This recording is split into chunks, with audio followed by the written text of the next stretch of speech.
Welcome to బిఎన్9 news channel. మా లక్ష్యం ప్రజాపక్షం.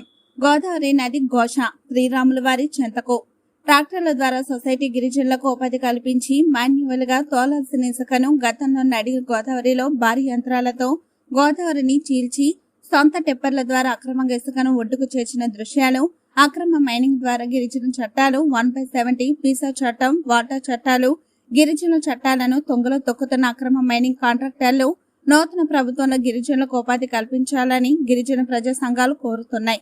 అక్రమ మైనింగ్ కాంట్రాక్టులపైన ఉన్నత అధికారులు చర్యలు తీసుకోవాలని కోరుతున్నారు.